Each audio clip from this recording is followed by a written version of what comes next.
Okay, please take your seats. We'd like to get started. Before I introduce today's speaker, I'd like to announce that we will have a really interesting seminar, same time, same place, next week in this series. And the speaker will be Mildred Dresselhaus, Professor Mildred Dresselhaus from MIT, who is very well known, of course, for her activities in a whole bunch of areas, as well as also having served as an advisor to the government. Today, we are extremely pleased to have Professor Vidvuds Ozolins with us. He's a professor in the Department of Material Science and Engineering at UCLA. He got his PhD in Europe, in Sweden, at the Royal Institute of Technology, a PhD in theoretical physics.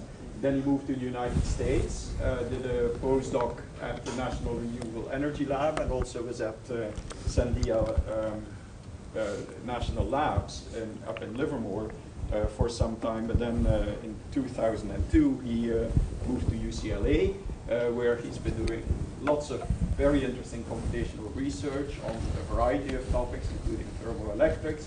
He's also the director of the EFRC on molecularly engineered energy materials at UCLA.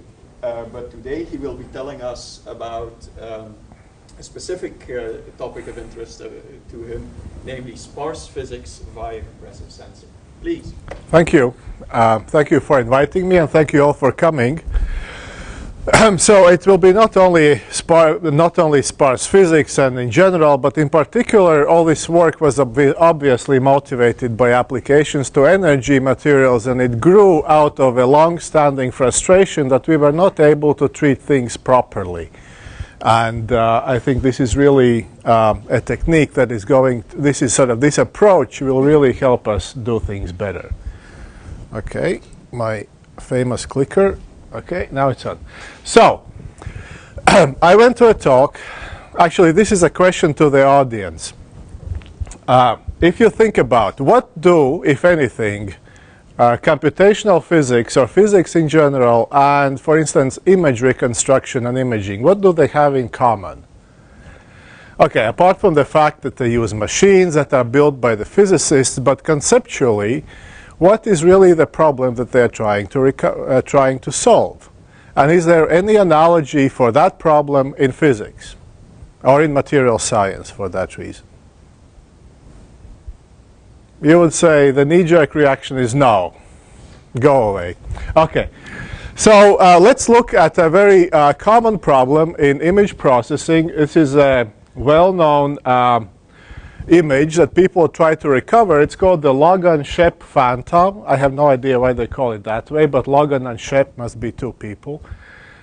It's very difficult to recover because this image contains many features. It has sharp boundaries. It's not a nice wavy ocean image where if something is wrong in the reconstruction, you don't see it. Here, if something is wrong, you will immediately see it. It has sharp boundaries. At the same time, it has various grayscale levels, and where these phantoms sort of images intersect, it has another level of grayscale. So this actually proves quite difficult to reconstruct if you use standard sampling on a grid, because the grid will always have problems with the sharp boundaries.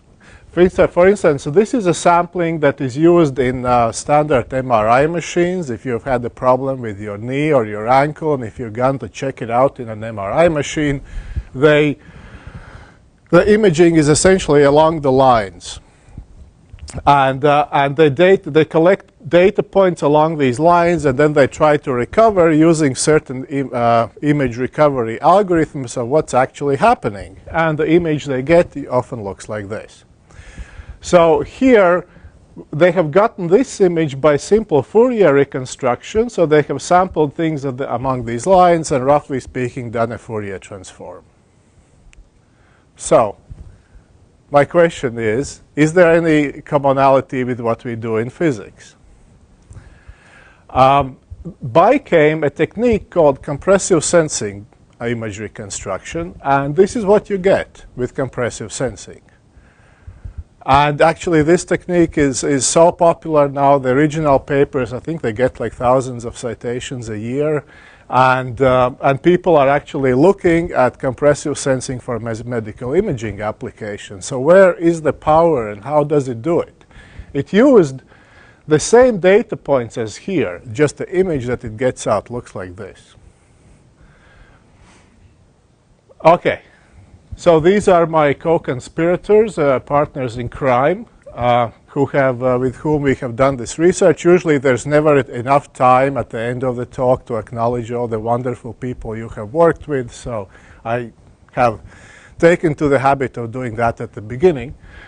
It's Gus Hart from Brigham Young University in Provo. His former student, Lance Nelson, who is now at the Idaho location. Fei Zhou was my postdoc. He's now a staff at Lawrence Livermore. Wes, still my student, getting caffeinated. He needs a lot of that. He writes really good computer code. And these guys are mathematicians. So that's Rongji, who did a lot of the work on applications to partial differential equations. Russ Cathlish, he also is a professor in the math department. He also runs IPAM, Institute for Pure and Applied Mathematics, that they often have. They actually have a whole series of workshops on materials and energy. And Stan Osher, who is a level set, inventor of the level set method, also a terrific mathematician. So without these people, it's impossible. So, so here's the connection actually to image processing. Intuitively, we have always in physics known that most properties can be explained using very simple models, right? If you ask a physicist, say, approximate, so what do you think is a car? I mean, he will say, well, car is roughly a sphere, okay? Then, you know, as a next approximation, you would elongate it, and the wheels won't even make it into the fifth iteration. So very simple models actually capture a lot of the essence of phenomena that go on. Now, the question, though, is, how do we construct these simple models? Mathematically, we need the basis set. We need the parameters for the model. We need the data to find these parameters from. And we also need these models to be systematically improvable. It's not really useful anymore to have a model that has 60% accuracy and cannot be improved anymore. We want something that we can improve by just doing a little more work, straightforwardly improve. And now when you think about it, it's very similar to image processing. We have an unknown model that we don't know. We can do some calculations and sample along the line some data points, right? And then our task is from this limited sampling to recover what the model really is. So it will make a whole lot more sense mathematically. Now, for those of you who want to see the energy part, so this is one motivation for why this is really important for energy materials. In our EFRC at UCLA, we have been working on high-rate charge storage materials such as niobium, which is a terrific material. Here we show the capacity of niobium compared to the state-of-the-art battery material as a function of the charging rate on a logarithmic scale. So that's the C rate. C rate of 1 is what you typically do when you charge your batteries on the laptop. So this is 1,000 times faster, which means less than a minute. And while a typical battery material sort of dies off at a C rate below 100, these materials, they intercalate ions in and out so fast that they go up to 1,000 and they still retain some capacity. So how do we do that? These materials are very complex. It's in particular one phase of niobium, orthorhombic, that's head and shoulders better than the others. And it's a phase that consists of edge and corner sharing octaedra. Niobium is in the middle. Those are oxygens. If you look at it from the top, that's a unit cell. It has octahedra and pentagonal bipyramids. I don't think I even knew the name before I saw this crystal structure. If you look at it even more, the niobia are displaced alternatively within the unit cell. And to make things even nicer, there are partial occupations within one layer, but have only 0.8 niobia per something like 20 lattice sites. So the problem that you are dealing with is that you have a very highly disordered material, and here we're showing, for instance, the relative energy within a layer as a function of the site for which lithium sits on, and the variation is roughly half a volt. Diffusion barriers show even larger variation. It varies between 50 MeV and 700 MeV, and so there are some obviously relatively easy pathways, such as here, and then there are some which are, you can't really see, I think, because of the lights. Yeah, the light is on. But some of them are really black, and that means lithium is really not going through. Yeah, much better, thank you. So here, for instance, these lithium will never go through. So the bottom line is 50 MeV is nothing. I mean, 50 MeV diffuses like crazy at 200 Kelvin. And it's a highly disordered, highly complicated. Mathematically, you can describe it in the following way. Oh, by the way, questions are welcome during the talk. So that I see where I like to have the feedback dynamically. So mathematically, you can describe it as essentially a configurational problem where you have these sites that can be occupied either by lithium or niobium, or they can be left vacant. And then you have to be able to describe the properties of the system as function of the lithium content and so forth, including diffusion and including intercalation and voltages. What is it? It's actually a well-known problem in bulk alloy theory. In bulk alloys, such as copper gold, we know that we can have different ordered phases. We can have the beautiful cubic copper 3 gold. We have the 50-50 tetragonal copper gold. And then we have another phase that actually nobody knows if it's really there. But this and this really differs only by exchanging copper and gold. And the common theme here is that these structures are based on a common lattice. And this common lattice is face-centered cubic. So the same, that's very similar to the properties of niobia. You have a common virtual lattice of intercalation sites, and these sites can be either empty or lithium or niobium. So what you want to do is you want to parametrize the properties, such as the total energy, for instance, of the system. That will give you voltages. You want to parametrize those as functions of how much lithium and what's the configuration of the lithium and niobium. The tool to do that is so-called cluster expansion. I think you probably have seen Anton van der Ven give a talk here. So you probably know it quite well. That's a mathematically, formally exact technique. It expresses energy of a whole system as a sum of its constituent parts. Different terms in this expansion correspond to different geometric figures.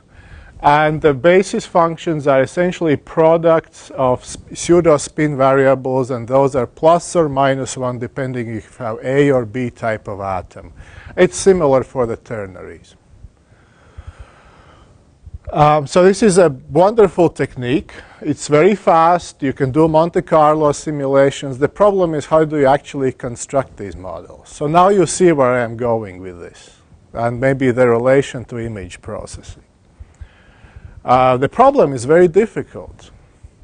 It's easy to treat the pairs. We've known that for 20 years, how to calculate all the pair interactions with very good accuracy. But then you are limited. You cannot really improve, because as soon as you start adding more complex interactions corresponding to 3, 4, and 5 bodies and so forth, you face a combinatorial explosion. The number of possible 5 bodies blows up to 10,000 if you only double your maximum allowable radius for clusters on the FCC. And here you are. The total number of possible terms is in tens of thousands. There's possibly no way that you can calculate them all, right? So let's just give up, go home, and do something else. Actually not. What we want to do is we can calculate things on the left-hand side here directly from density functional theory using quantum mechanics with some well-controlled, fairly well-controlled approximations. And what we need to is we need to find these coefficients J, because for each structure, these are just numbers. So if I choose a structure, if I arrange the atoms, I can immediately get what these coefficients are. And I can calculate this. Nowadays, fully automatically, I can do it for hundreds and maybe even thousands structures. So I have an inversion problem, and the problem is that I have so many possible clusters that the inversion problem is underdetermined. Mathematically, it looks like this. I have a linear system of equations. I have a matrix of numbers times the matrix of, times the matrix of unknowns equals something that I calculate. Those are my DFT total energies. And the property of this system is that the number of rows or the number of data points here is much smaller than the number of unknowns. How can I solve it? So what would be your intuitive guess? Out of all possible solutions, there's an infinite family of them. Which one would you pick? The simplest one. You are absolutely right. That's the Occam's razor. You always would pick the solution with the simplest, that has the fewest number in terms. How do you do that?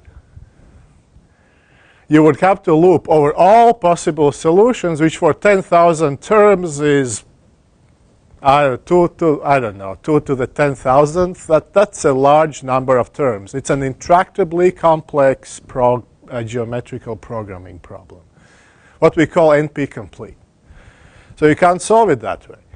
So these guys, mathematicians, they're pretty smart with things like that. So they realize that, in fact, you don't really need to use the number of the terms. What you can use is a proxy for it, and that's something what they call an L1 norm. So what they minimize instead is the following. They require that we reproduce the data. That's the requirement here. In other words, they require these equations are satisfied within a given epsilon, and then they pick the solution that minimizes the sum of the absolute values of the coefficients. And let's see why it works. That sounds like a strange way to minimize, right? Strange way to go about finding your solution. Let's see why it works. So we have two-dimensional plane, two unknowns. And we have one equation that corresponds to a line in this two-dimensional plane. Every point on the line satisfies the equation.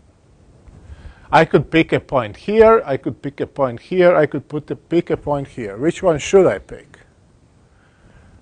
I should pick either this or that, because that corresponds to solutions with only one non-zero coefficient, right? And I should probably pick the solution that has the smallest value for that coefficient, sort of a minimum principle. How can I do that? An L1 norm is the sum of the absolute values.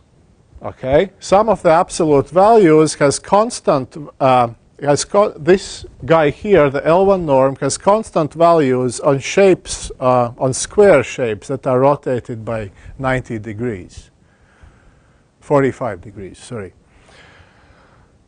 So if I grow the L1 norm, so on all points here, the L1 norm is the same. At the point where it touches the line, that's my solution. So this is the solution, the graphical solution to the minimization problem I wrote on the previous slide. And it's wonderful because if your data has noise, in other words, if your line moves up or down, that's okay. The only price I pay is a small error in the coefficient, but I won't go over from this point to this point, for instance. So it's very fault tolerant. Why, for instance, some other norms don't work? Let's look at the standard sum of squares. Sum of squares is a circle, touches the line at a completely general point, and there's a very large spurious non-zero interaction. In fact, L2 will always give you very terrible. It corresponds to something called Moore-Penrose pseudo-inverse, and it gives you really terrible fits. There's a mathematical theorem that actually proven by these guys, Candace Romberg and Terry Tao. Terry Tao is a UCLA mathematician. He's a Fields Medal winner. He started working. He works on a lot of things. I have no idea what he does. Okay, something maybe I will be using 10 years down the road. But here, he and Candace, who at the time was faculty at the Caltech, they took their kids to the same daycare place. And they started talking. While they were waiting for the kids, they started talking. And of course, Candace knew who Terry was. Hello, everybody does. And she says, you know, I'm working on this problem, image reconstruction. You know, I need to prove some theorem. So they published this paper, and they proved the theorem that this L1 minimization actually works. It is guaranteed to reconstruct the true sparse solution. So the premise is the following. Suppose you have data. So you have some data, and you know that the original model that produced that data is sparse, or it has only S non-zero coefficients. Then the theorem they produce says that the probability to recover the correct solution will be larger than 1 minus delta if the number of delta points is larger than this expression here. So there's lots of crap here, but don't pay attention. The important ones are these two. S is sparsity. That's the number of non-zero terms. N is the total size of your basis set, or how many terms you are allowing. That can be thousands, tens of thousands, millions. And delta is the accuracy that you are looking for. And the key is that the m only depends logarithmically on these two. So you can really have a million we can have million basis functions, but all you need is something on the order of the number of non-zero coefficients that you are looking for. So that's a tremendously powerful theorem. After this, the whole field just took off astronomically. So let's see how it works if we apply it to a cluster expansion. So this is a cluster expansion for something called silver platinum. And we are varying the number of structures that we calculate as an input to the compressive sensing. And we have pair interactions, triplets, and quadruplets, 50, 200, 400 structures. And we see that the pairs we can extract very easily. We knew that.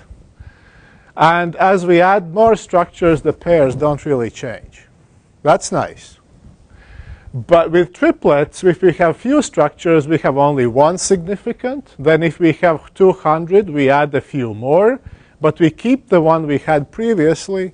And we add even more when we have 400 structures and keep those that we found previously. So this is beautiful. It means that simply by adding more data, we can get a better and better model. So here's the systematic improvability. And the same thing for quadruplets. And if we do something that people do nowadays, we get crap that looks like this. So this is the same. So the accuracy, this shows the predictive errors as a function of the size of the training set. So with compressive sensing versus state-of-the-art discrete optimization, we are roughly 2 times better in the predictive error. And solutions are also more physical. So this is the sum of the absolute values for hours fit with compressive sensing, and with discrete optimization, it just goes up linearly. You add more structures, you add more interactions, and that's it. So this is all very nice and very good, and we can actually use this for very, very complex cluster interactions. So proteins have 20 amino acids, and depending on how you chain them together, they will fold. And there's quite a bit of interest in the biomedical field in designing a protein that will fold into a specific configuration and will be very stable in that configuration. And that is essentially a total energy minimization problem, because you want this configuration to be a very deep total energy minimum compared to other possible folding configurations. And protein is a one-dimensional structure. It has a three-dimensional structure after being folded. So amino acids, for instance, that are far apart along the chain come together after the protein has folded. So very non-trivial interactions. And each chain can be occupied by one of the 20 amino acids. So it's a very complex cluster expansion. And we applied it to this molecule, and in this paper works well. Actually, MIT group by Cedar and Amy Keating were the first ones to come up with this idea of using cluster expansion. So I want to ask a question. It's all very nice for the inverse problem. It's a unique solution, but it kind of reminds me of then the argument of two painters. One produces one color with three colors, and the other has directly one specific color from the factory. The end result is the same, and it does not cost much more. For the direct, when you use this in the Hamiltonian, it's not, you don't save much. It's simply you have fewer parameters, but it's just, how does it help you? You have more accurate Hamiltonians. But you said that it's just fewer parameters, but... Yes, and you have a more accurate Hamiltonian. That's what this curve, this is about. These are predictive errors for compressive sensing versus discrete optimization. There's an order of 2 times better accuracy. Because the models that you get are more physical. They conform to the intuition that as you add more structures, you are just adding farther and farther interactions. You are not changing the ones you already have. While with discrete optimization, you get into a problem because you cannot search the whole parameter space. So it's unable to locate. It's not because it couldn't. It could. But it is unable because it's an NP-hard computational problem. All right. Thermoelectricity. Thermoelectricity, we all know what it's about. It's about materials that are semiconductors. A typical thermoelectric device is here. We have an N-type and a P-type leg, and the current would flow through these legs, through the whole device. We have a cold side and a hot side, and we would generate power. It will be great. With the right materials, you can get 30% power conversion efficiency. That really becomes attractive. I think that corresponds to ZT of roughly slightly above 3. ZT depends on the electrical conductivity, on the thermal power. That's the Seebeck coefficient. That's sort of the inverse of a of the thermometer, and inversely proportional to the thermal conductivity. So there are 2 approaches that people take to designing better thermoelectrics. Traditionally, the simpler approach, and the one where we have had a lot more success, is to design low lattice thermal conductivity. Total thermal conductivity is a sum of the lattice and electronic part, and of course we want to minimize the lattice part. The other approach that people are only starting to think now about is how to actually optimize the power factor, and that's very difficult to do because the band structure corresponds to the structure, but in a very non-intuitive way, and the band structure corresponds to a power factor also in a very non-intuitive and complicated way. We have the mathematics to describe one and the other, but we don't really have the intuition how to do it. If you ask me, though, I think nowadays we know how to control this rather well, but we have very little idea of how to systematically design higher power factors, and I think that's where most of the future advances will be in this field. Lead telluride is the standard of excellence, and there are multiple reasons for it, but perhaps the simplest reason is that it is a material where the valence band and conduction band edges are at the off-symmetry, well, they are symmetry, they're not at a non-gamma point. They are at the L point along the 111, so those are the pockets. And a rule of thumb is many pockets is always good for thermoelectric materials. Roughly speaking, your thermal power is going to be proportional to the number of pockets that you have. So the more, the better. So the best place to have, for instance, a valence band maximum is at a completely general point in the Brillouin zone for a material with cubic symmetry. Hence, all known thermoelectrics are fairly high symmetry materials. I don't actually know of an exception. Even bismuth telluride is fairly symmetric.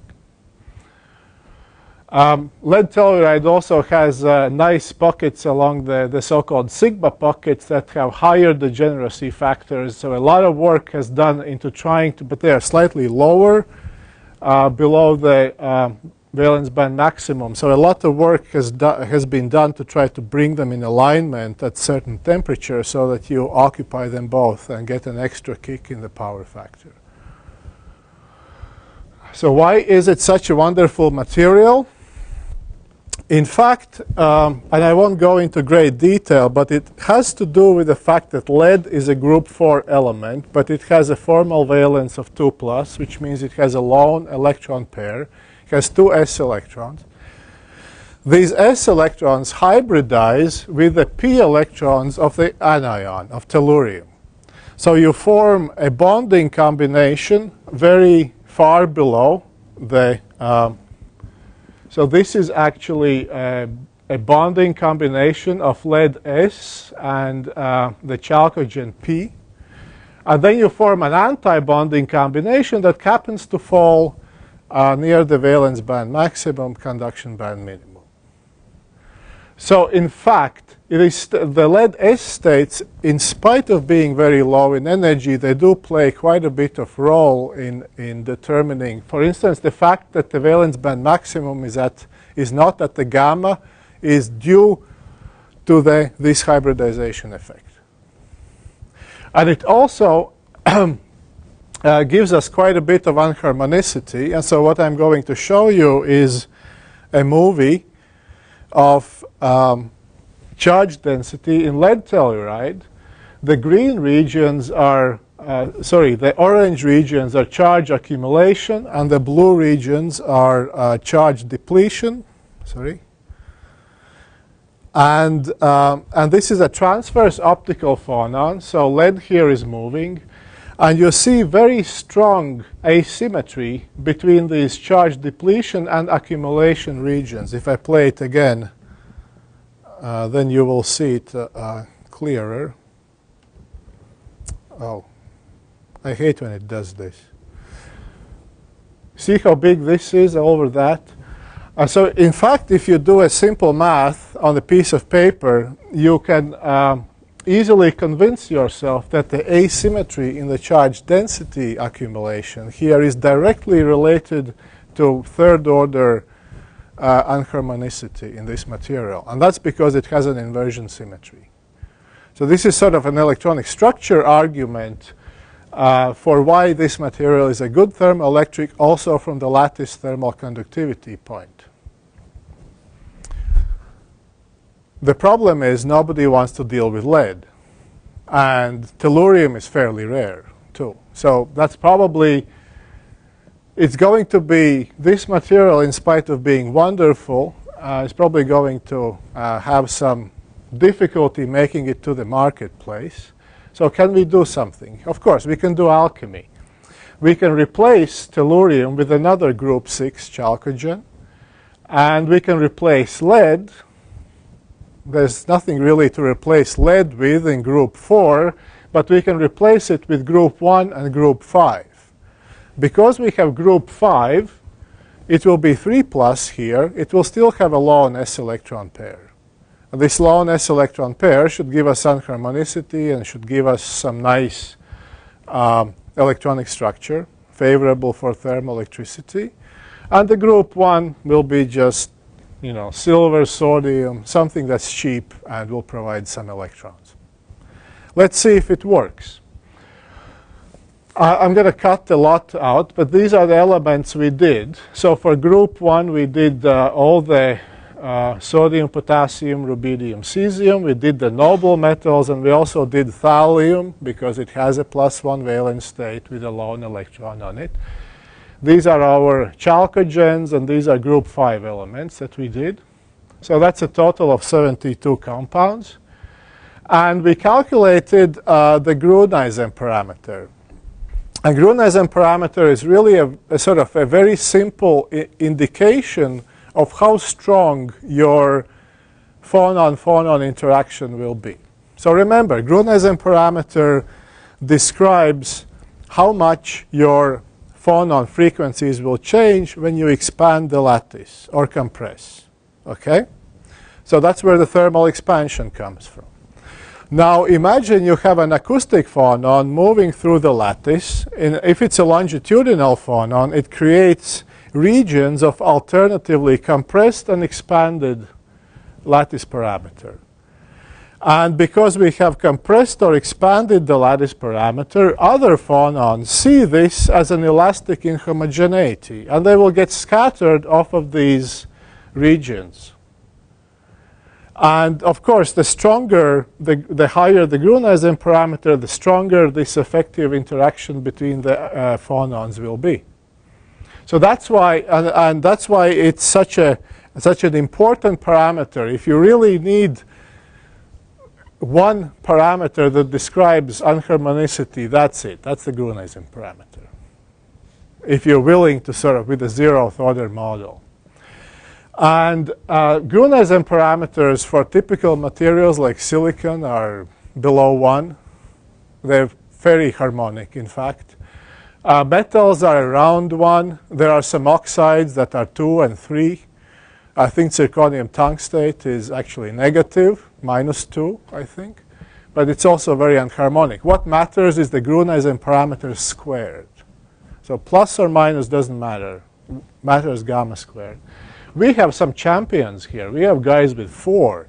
These guys, in fact, are so anharmonic that they are right on the edge of instability. They would like to transform into something else. And together with my collaborators, this is work done under another EFRC. That's with Michigan State on thermoelectrics. So Josh Hermans from Ohio State and his graduate student, Michelle Nielsen. They saw these results and they decided to synthesize these compounds. Partly because this was extremely anharmonic and they were comfortable working with silver. This is also quite anharmonic, and it had 2 different crystal structures, and one of them was not supposed to have a high Gruneisen. Another one, and this is sort of the most interesting from practical perspective, sodium antimony selenide, because everything there is cheap. Sodium, antimony, selenium, everything is cheap and fairly benign. And this is the measured lattice thermal conductivity as a function of temperature. This is lead telluride from literature with dopants in it. So it goes, it's a standard behavior at around the Debye temperature, the acoustic Debye temperature. It reaches a maximum and then it starts to die off due to phonon-phonon interactions. these materials behave like glasses, almost all of them. And in fact, the trends, for instance, this guy had the highest Gruneisen. It also has the lowest lattice thermal conductivity here. So these materials, from the phonon point of view, they are like glass. They're crystalline, they're rock salt based, but they have such strong anharmonicity that they scatter phonons like crazy. Now, we would like to do better than Gruneisen, obviously. So this was a fairly long introduction to motivating why we need better models. This is an example of where Gruneisen doesn't even make sense. That's a material that we predicted from calculations to be interesting. One day I had this crazy idea. I came to the office. I thought, let's look at ICSD. Let's find all the cubic compounds that have basically group 5, 6, and group 1 elements in there, and that are cubic. It turns out there aren't many. There's a lot of rock salt compounds, but we're not really interested. We already did those. This one popped out. It has a cubic unit cell with 29 atoms. The chemical formula is copper 12, antimony 4, sulfur 13. In fact, these are antimonies here, so they have 3 bonds. These are sulfurs. Most of them are tetrahedrally bonded, except the guy in the middle and in the corners. These are octahedrally bonded. And then there's copper, and all coppers are tetrahedrally bonded. Unsurprisingly, it's called tetrahedrite. In fact, it's a naturally occurring mineral. You can go to the mineral shop, and you can buy some samples. So those are tetrahedrite minerals that Don Morelli went to his local mineral supplier. They have some sort of crap and inclusions in them. They also, of course, don't have the perfect, pristine stoichiometric concentration. They have zinc, and they have iron and arsenic in them. But so you can mix them. You can adjust their composition. And if you adjust the composition properly, that's what this plot basically shows. It shows the ZT as a function of the Brillouin zone occupation filling. For details, you can go to the paper. It's all published. So you get a ZT of around 1, and these are actual experimental data points that that he got in the lab. So that's pretty good.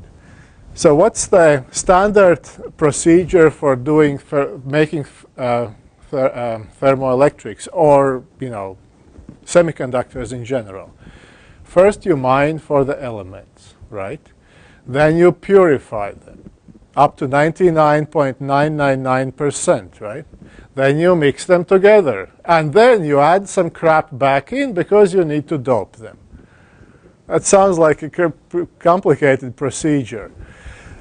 Here, you can, in fact, go to the mineral store. You can buy the rock. You can add a little bit of copper because you need to adjust the composition, and you're done. Those samples perform as well as the laboratory material that you would get starting from the pristine compounds. We checked that.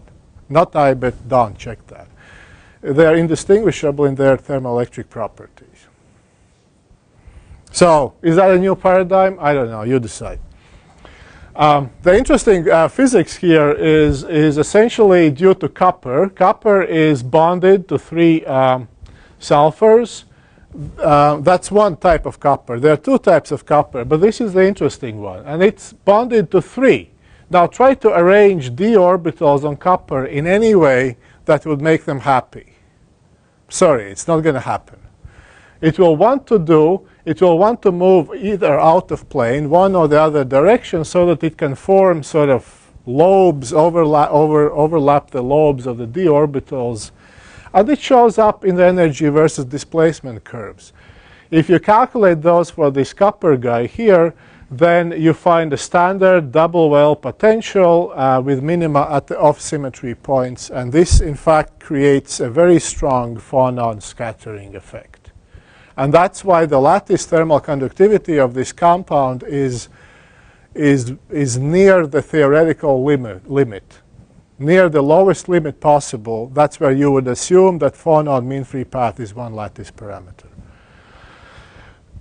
This you cannot describe with a Gruneisen parameter. I'm sorry, but this is an inherently anharmonic system, and you need something a lot better. Of course, we can do that. We can expand the total energy in Taylor series, and we can calculate the force. And the problem is essentially the same. Again, mathematically is the same I described previously for cluster expansion. I have different clusters that I can identify them with different terms of this expansion. And I need to find these force constant tensors over here. We do DFT calculations. We displace atoms by certain amounts in certain directions. We calculate the forces, so we have the data. And these are the unknowns, and we have our standard compressive sensing problem, and we minimize, again, a sum of sort of L1 norm and what we need, and plus a term that describes the data. So these are the unknowns, and that's what we know. We can impose translational symmetry rules, acoustic sum rule, and so forth. We need that to have the translational symmetry. We can also impose symmetry due to rotations in space. And basically, we have a very simple minimization problem with certain matrices and certain unknowns. And it works beautifully. This is the accuracy. These are the directly calculated DFT forces, and those are what we predict. And none of the points here were involved in fitting. That was a completely different set of calculations that was completely generated only for validating the predictions. And we see it's essentially DFT quality. So now we can do calculations that we could not do before. To get good thermal conductivity, you need calculations of total length of nanosecond or so. With DFT, it would take you something like 1 million CPU hours, while with this compressive sensing approach, we can do it in an hour, a couple of hours. We can do a nanosecond. Especially if we have a GPU card, it's really much faster then. So we are doing that for tetrahedrite now. And finally, really just 5 minutes, and that's some of the most exciting work recently that we've been doing together with Russ and Stan on application of these ideas to partial differential equations. And what does even sparsity mean for continuous functions? Well, sparsity for continuous functions means a function that is localized in space and has a finite region where it's non-zero. Okay?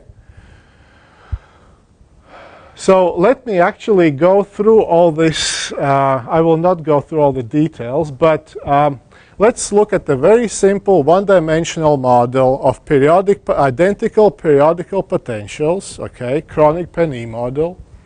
And this guy here, this plot here, shows the eigenfunctions of the chronic Penny model. There's 10 different potential wells, and there's 10 different eigenfunctions, and we see that all of them are non-zero everywhere, as they should be. We know that there are objects called Wannier functions. So currently, we calculate eigenstates, and then we perform unitary transformations on these eigenstates, and we get exponentially localized functions we call Wannier functions. Wannier functions we can use to describe the electronic properties of the system. Now, my question is, can we actually converge to the Wannier functions directly, starting from a random input, without solving the Schrödinger's equation? The answer is yes. All you need to do is add to your total energy term, add an L1 term. So the details are in a recent PNAS paper that's out. And let's see. I'll try something that I actually haven't done before.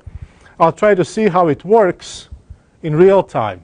So this is a random input. So we start with random wave functions that are orthogonal to each other. And hello.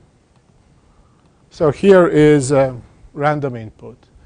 And does it actually converge? Yes, it does.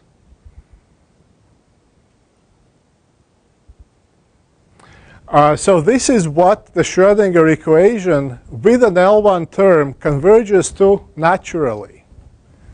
These are Wannier-like functions. The only difference is that they are exactly 0 beyond a certain range. So it means they have compact support.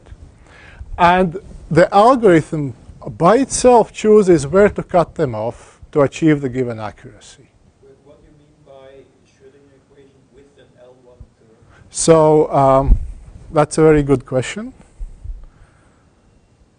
It's essentially, it's a modifier. I'll show you the what I mean by that. So the standard problem we are solving is this. We are minimizing total energy subject to orthonormality conditions. What we are proposing to do is minimize the total energy plus an L1 term that has a parameter mu attached to it, subject to the orthonormality conditions. And the solution to this new problem, and that's the definition of the L1 norm, we are assuming real wave functions here. That's the definition of the L1 norm for continuous functions. So if you slightly modify, and the interesting thing is if you choose your mu to be really large, your wave functions will have a broader support.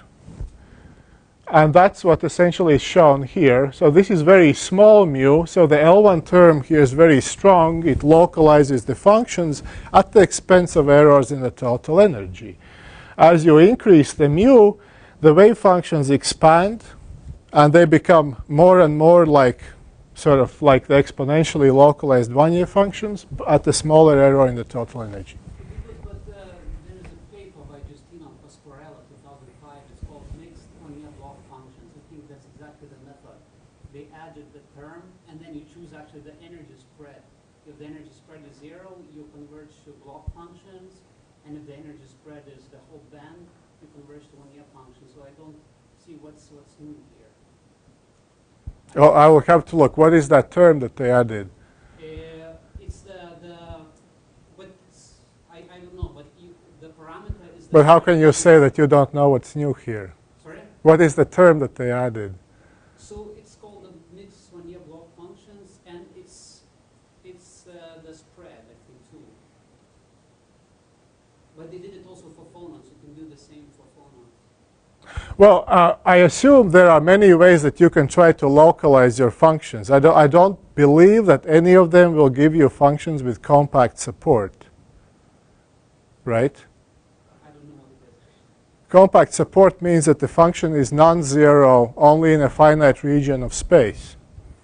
So, in fact, you can recast the whole minimization algorithm because now you have to orthogonalize functions that are non-zero in a limited region in space. And that is not an n-cubed operation anymore. That, in fact, is an order n operation. So here's your difference. And that's it. You can do it in 2D as well. And to skip over to the summary, so I've been trying to, what I'm trying to make the case for is that I believe that we can do sparse physics nowadays, and there is a mathematical tool to do that, and the tool is called compressed sensing. And it's, I wouldn't say it's foolproof yet, because we're still learning, but I think the accuracy can be improved systematically by simply adding more data. We can incorporate all constraints, and the compressive sensing will pick out the important physically relevant model that you are looking for, and it also offers a specific prescription on how you should gather the data. But that's something I didn't talk about.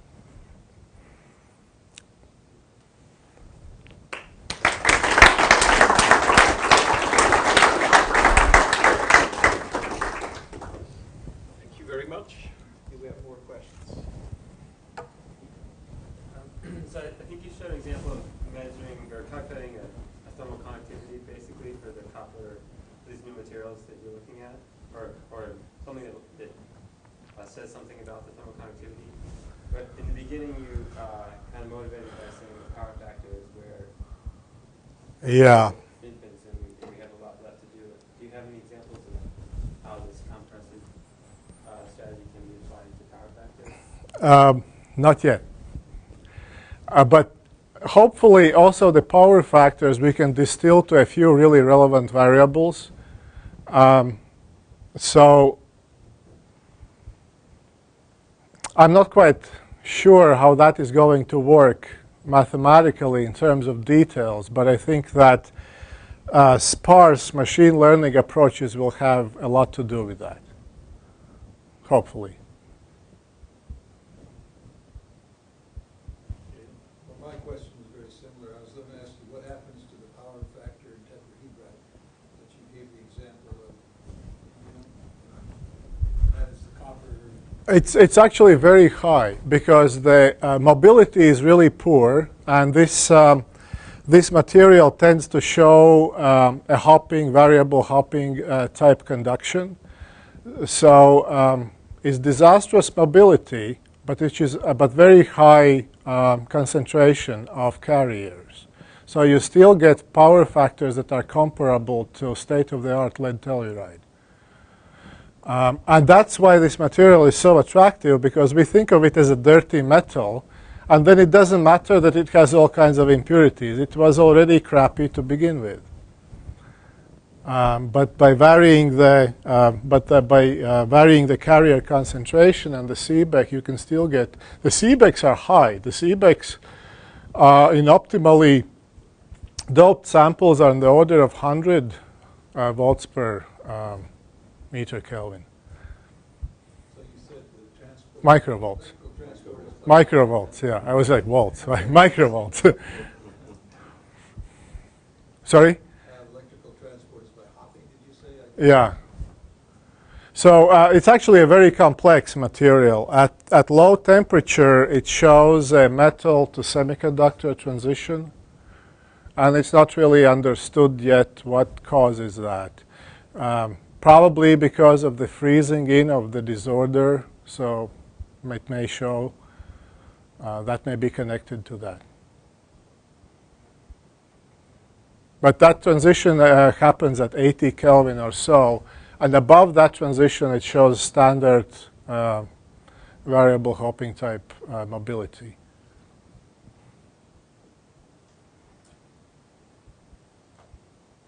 So you gave a couple of examples, but I wasn't sure whether I really understood this L1 minimization.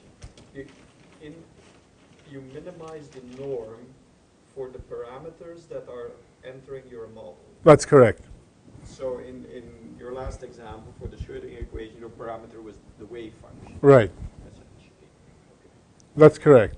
So I'm asking what is the, and if you look at continuous functions, and if you require then the norm of the function is 1, L2 norm. In other words, the standard normalization is 1. The function with the smallest L1 norm is the delta function, because the L1 norm for that is 1. Anything else will have a higher L1 norm. So that term really drives all the wave functions towards the delta function limit, while the total energy obviously wants to spread it out. And the properties of the L1 term are such that it gives you either something or 0. I mean, it cuts things off. There's something that they understood. They call it soft thresholding. So the balance between the two terms is given by this parameter mu. That's Does correct. mu have a physical meaning? Not really, but the total energy, if you plot it as a function of mu, it converges nicely towards the exact value. So it's like a plane wave cutoff that you would use in a calculation. And the advantage is enormous, because if you use, say, a one-year function-based linear scaling code, you have to cut off all the one-year functions within a radius, and there's a bunch of parameters. They're very difficult to use. Here, one parameter determines automatically where things should be cut off. So I think that really has a lot of promise. So potentially, those codes would be as easily usable as the standard quantum espresso or VASP. Yeah, in the experimental result that you show for the material that you say can replace lead telluride, can you show that the experimental result? On kappa? Yeah. Yeah. Do you think that the disordering on the cation side may play a role in the experimental results? That's a good question. I do think so. I think it gives it a little extra kick. But disorder really doesn't scatter the long wavelength phonons. The long wavelength phonons don't care about the, site substitution.